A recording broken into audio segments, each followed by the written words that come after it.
Welcome to Gregorian chat.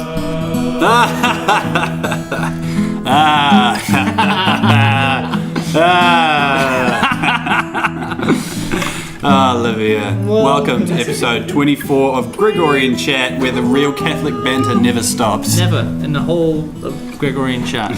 That's the way it happens. It was definitely forced laughter, by the way. It's hard to believe 24 episodes. It's almost quarter century Of episodes. Ooh, nearly. Yeah, That's 24 weeks. That's almost half a year. 24 weeks. 52 weeks in a year. That's like a well-developed baby. Yeah, that's exactly what it is. The title of today's podcast, Dom. Hottest is modest. Modest is hottest. Oh, crap. Pleb. Modest is hottest. So what is modesty and what is hot about that? Well, we'll get into that in a minute, but what's hot right now is this tea. I'm loving the segue. I Oh! thought you were going to say me. But, No, it's this cup of tea. And know. you know what? Just as this podcast is going to do, this pack's a peach. It's a real peach of a podcast. Yeah, so the name of the tea is actually Packs of Peach. I was like, why didn't you call it Life's a Peach? Yeah, why didn't you call it that? Right? Millions of Anyway, peaches. they didn't, and we have to live with the consequences now. Let's get a good sniff of this first. I had this in the cold version in the shop, so hopefully it's as good as it is. It's already smelling pretty similar to French Earl Grey, right? No? Oh, maybe. You know how you're like, it's very peachy. I haven't had French Earl Grey in a long time. Earl Grey. Oh, it's sweet. Oh, dang. You don't even need to add any what? sugar. Dang, son. That's like, Man. I think that's one of the best fruit teas I've ever had. Well, it's pretty good. What have you been up to lately, Dom? Everyone's dying to know. Well, I went all of last week without knowing what you got up to. Well, pretty much not a lot. I've just been doing a bunch of research into this podcast and other things like that. Just we've been recovering from the Rose Mini Retreat, planning for the future events. We've got Theology on Tap coming up. That's going to be exciting. It ain't going to be tea, I can tell you that Yeah, much. we've got tea on tap. It just doesn't have the same. No. Anyway, I've got Encounter coming up this Saturday. So if you're watching this today, come to Encounter tomorrow. Encounter. It is the official dating service of the Catholic Church. If you didn't know already. No, I'm kidding. Well, yeah.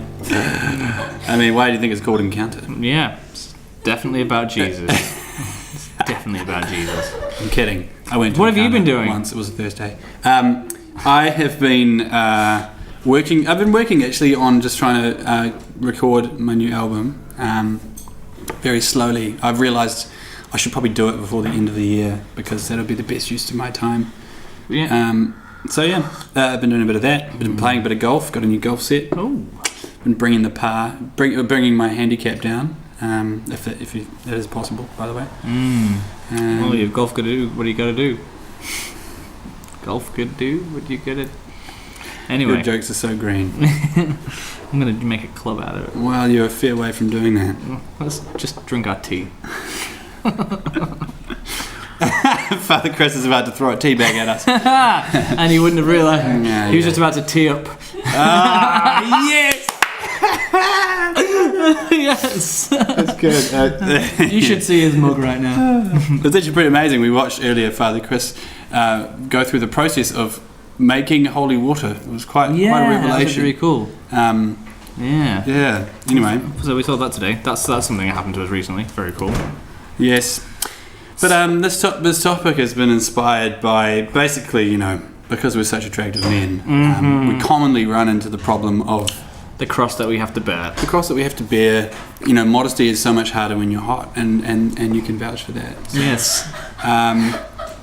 It's just a thing. And so, but we've heard a lot in Catholic circles. Usually when you hear like modest is hottest, although we were the people that came up with it originally. 100%. It's the kind of message that you hear. The common one is like, okay, guys, stop wearing singlets. Girls wear longer skirts. Don't you know that men have very visual brains? Therefore, we should try and avoid leading them into sin. Right? But it's like that's one. It's been said too many times. Two, I don't think it quite encapsulates everything that needs to be said about modesty. And C, there is more to be said. However, there is a lot of truth in what's being said. It's like we should be guarding ourselves, and clothes. Guard your heart. Clothes are they're there to clothe our bodies. It's not about walking around naked. It's about guarding what's good. And so, like, in keeping yourself modest. So these are good things, and there is a truth that maybe the male psyche is a bit more visual and stuff. But like, these aren't excuses. These are just exactly. These are what they are. So we want to kind of expand on that and maybe talk about it a bit more. Because something that has annoyed me in the past is basically since they've done the research, however you want to say it, and they've found, men's brains are much more visually, kind of stimulated than women's. It's almost become a little bit of an excuse to be like, oh yeah, well, we just can't help it. We're men. We just look at butts or whatever, whatever the excuse is. So therefore, we've just got to be a bit more careful when we're looking at butts. That would, it just seems like there's got to be more. Yeah. So surely we can take more initiative. More responsibility. I think we should take that less as an excuse and more as a challenge. So like, okay, challenge accepted. Drink the tea. And the challenge being, it's like, okay, one of my flaws as a bloke is that if there's a girl in a bikini, my eyes are going to be drawn to her figure, drawn to her beauty, and I need to guard that woman by not gawping at her and saying, oh, it's okay, it's my psychology, I can't help it. I need to say, okay, actually no. Especially if you're at the beach. Yeah, I mean, if someone's wearing a bikini in the middle of the city, I don't think it's just the fact that they're wearing a bikini. It's like, there might be more problems there. Yeah. Depending on what road you're on. Do you ever see the advert about when it's acceptable to wear togs? Yes. Undies, togs. togs, undies. But I mean, a lot of people would also argue that just being at the beach doesn't give you a license to basically get naked and strut your stuff. Right. And in fact, it might say the beach is probably the most important time in which to exhibit modesty. And lots of different Christians have different ways of going about that. You see, in Islam, yes, right? There's the whole burkini, which got banned in France. What's that all about? But anyway, so it's kind of like, what's a good line to draw? How do we? If we're going to draw a line, where's it going to be, and what is it going to be that's underpinning the reason to draw that line? We can't just be like, oh well. Obviously the extreme is, well, we don't want to be led into temptation to sin sexually, physically with that person. That's got to be the extreme, right? Yeah. But then, Jesus said, if anyone is to look at someone in lust, you've committed adultery in your heart. So it's kind of like, okay, well, we need to be active, proactive and. So it's a case of we need to protect ourselves, those around us, and what can we do? I feel like sometimes with this it's like, that question that you also have when it comes to how far is too far. So I can lie on a sofa at night with my partner, and just watch a movie, and there's nothing wrong with that. It's because the rule is no sex before marriage. But so actually, if you're getting comfortable, you're getting warm, you're cuddling up, there's no one else in the room, you're watching a movie, it's romantic, and things just happen. No. What point can we stop? And I think it's not a case of physical actions. So it's sort of like, oh, no holding hands. Never going to hold hands with someone until I'm married. That's ridiculous. But again, it's it's not like a case of I'm good just now, thanks. Then what is it a case of? It's a case of the the overall arching idea. It's like it's like my mindset, the way I act, the reason why I'm keeping my purity in the case of say no sex before marriage, or the reason I'm keeping my modesty in the case of what I wear. Yeah. And I think there's a real trap, especially for girls, in fashion. The invention of the bikini was, I think it was in the 60s or 70s, and it was a French designer, and his kind of specifications is sort of like, what the requirements for this is that it had to fit inside a film case. In all those old-fashioned cameras, we get film, then you got to stretch and put it in, and then it's not digital. One of those film cases, the whole bikini, bra and undies could fit inside that. It would be paper thin, surely. Probably, I don't know. And so bikini actually means film in French. It doesn't. I don't think it does. That's completely. It would be incorrect. cool fact. But so if that's why it was invented, why would you wear something that was the specifications for? What is it trying to say? It's become fashion, right? It's become fashion. Yeah. It's become fashion, and then you get to the point of like in France, the fact that burkinis are so that Muslim women who want to keep as much of themselves covered as possible, they created something that meant we can go swimming and not have to wear all the garb. Yeah. Which I don't know the name for it. Hajib. A what? Hajib. Bless you. Carry on. No, hijab, sorry. Hajib, that sounds like a dude's name. Yeah. Hijab, sorry. Hijab. Yeah. Anyway, so I'll take a hijab at you soon. It's like, okay, well, bikinis have become the standard, but too much of the onus, I guess you could say, has been on the women. And if you look at Modest is Hottest on the internet, the first thing you'll find is this podcast, obviously. The second thing you'll find will be like a whole lot of videos, ladies, this is how we do it, And to a certain degree, it's like, well, modesty, I guess, oftentimes it'll really resonate more with women because men are like, well, no one's going to want to look at my fat belly anyway, or my hairy chest. But it's actually a mentality, and it's kind of a thing of like you said before, it's not just about guarding that person physically, it's about actually treating them with dignity. Yes. And also, like, obviously men need to be aware, especially if you're a big hunk and you're really muscly and that you're a very attractive person. And I was kind of like trying to analyze a couple of things, so flirting, right, and the way that people dress, provocatively, as you might say. At the very root of all of these things, I think the phenomenon is that you've got people looking for attention. Whether or not they will admit that, some will say, no, it's just fashion, it's the way I like to dress. Yeah. But at the bottom of it all, if there is everyone is wants to dress nice. Yeah. And they'll be looking for attention at different degrees, right? And that's not a bad thing. It's like everyone's looking for attention, everyone's looking for love. I think the problem is that people think that they can get, lasting love from doing that kind of thing. Yes. Or they're not even looking for lasting love, which is even worse. They're just looking for that momentary, he noticed me, right? He drove past and his boy raced a car and went beep, beep, beep, and it made me, he beeped his horn. Yeah, well, whatever toots your horn. But Jason Everett actually came up with a really good example of this. He said it's like, dressing immodestly, it's like a firework. And like that's what immodesty is. It's like whoa, and then it's gone. There's nothing. Yeah. There's nothing left of it. It's like it was a thought. It came into your mind and it's gone. Yeah. And so it's real it's barely surface level. It's just like a good feeling, and then you've moved on from it. Like I heard this in psychology that it's kind of like in a man's brain. If they see an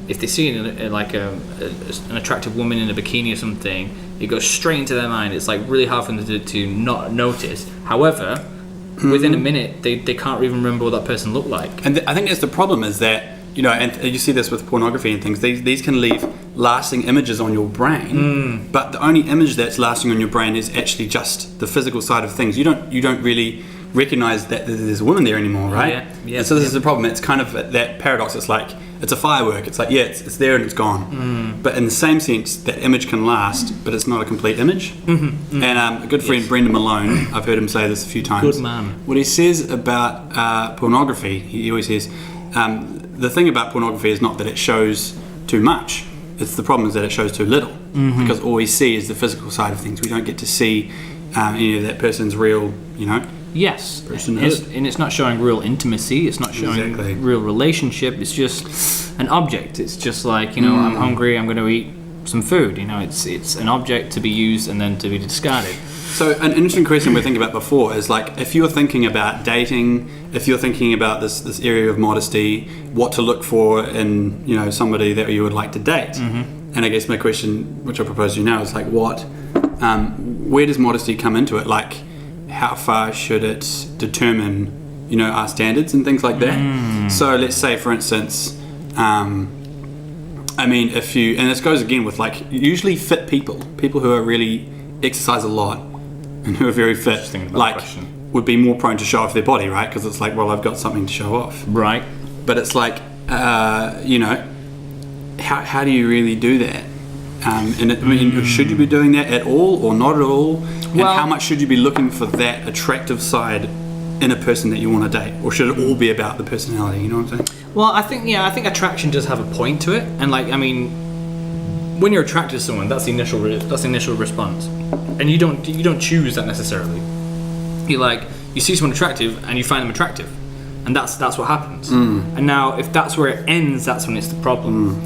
Now, I think what's important about dressing modestly for men and women is it gives you the opportunity to actually get to know the person. So it's more of a you know, a mutual meeting rather than an attack. So it's kind of like, okay, I'm gonna dress this way because it makes me look real buff, and therefore when women see me, they'll think, oh, he's buff, I'll go and talk to him. Or like with girls, I'm gonna wear a real low cut top because it'll get me lots of attention. It's like, yeah, but there will be a massive distraction for the person you're talking to. They're gonna have to go, okay, now I'm gonna have to be really conscious to make sure my eyes are facing the person. That's you know? right. And I'm actually paying attention to what they're saying, therefore getting the deeper connection. Yeah, so it takes a lot of thought to be conscious about this and think, well, okay, do you want something good in the future? Okay, what am I actually after here? What am I seeking? You know, obviously I'm looking for attention, I'm looking for intimacy in some way. Is it going to be lasting if your first kind of motive is that physical attraction? It's like, that physical attraction should be there for sure. Yeah. Right? But it may not come straight away, and I think a lot of people could probably vouch for that. And they've got this website here, catholiceducation.org, and it's the first sentence makes a good point. It says, goodness should not be invisible, it should not be colourless, on the other hand, it should not dazzle or overpower. So it's a case of it's like being attraction isn't bad.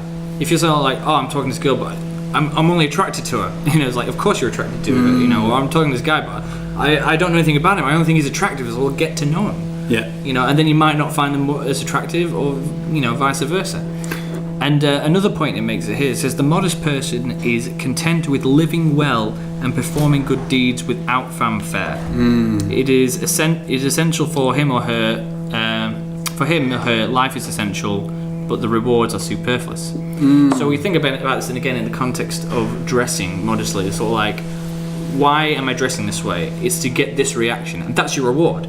So like, that's not what life's about. It's like, yes, look good and be presentable. So it's not a case of like, only wear really baggy clothing so then nobody can really discern what kind of figure you have.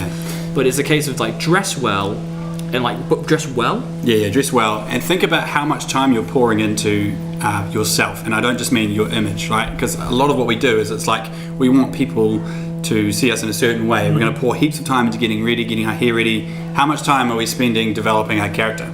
Yes. How much time are we spending reading scripture or thinking about things that are actually going to make us more attractive as a human being, not just as a physical, you know, and as a spiritual person too. And the last thing I'd say would be that modesty is an attitude, right? It's not just a physical kind of phenomenon. Yes. So modesty is a way of life, in the sense that you could be dressed in like a burqa, right, and still be acting immodestly, whether you're a man or a woman. It might be a man wearing a burqa, but the point is, like, it's about your actions too. Yes. Not just about the way that you look.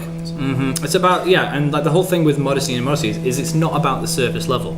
So modesty is not about the surface level. It's not about being dressed properly. It's a gift. It's a virtue. It's a gift. One of the gifts of the Holy Spirit that we receive so that we are able to live fuller lives. Exactly. And live it. And it's about living it well. So it's going out and saying, how can I do my bit today? You know, what in the world needs me there to help it out? And that could be feeding a homeless. It might not be feeding a homeless. It might be just talking to your grandparents. It might be. That's right. And there's no reason why for girls, you know, if you love putting your makeup on and getting dolled up, there's no reason you can't do it with your makeup on and dolled up. But as long as you're doing, you know, both the outside and the inside, you know, wash the inside of your cup as well as the outside. And especially for men as well, right? Women want to be with a man of character. Exactly. Work on your character, especially if you're ugly. Okay, well, thanks for joining us. Gosh. Thanks for joining us. That's about all we have time for. 10 out of 10 would drink Definitely. this tea again. Packs of peach, guys. It really does. It really does. But thank you for joining us. We will see you next week with some real Catholic banter. God bless. Kia ora. mate. Hey guys, I hope you enjoyed the video. Don't forget to like, share and subscribe. Make sure that you check us out on our YouTube channel, Auckland Catholic Tertiary Chaplaincy. You can also find us on Facebook, Facebook.com/The Chaplains. And our Instagram account, which is Auckland Catholic Chaplaincy.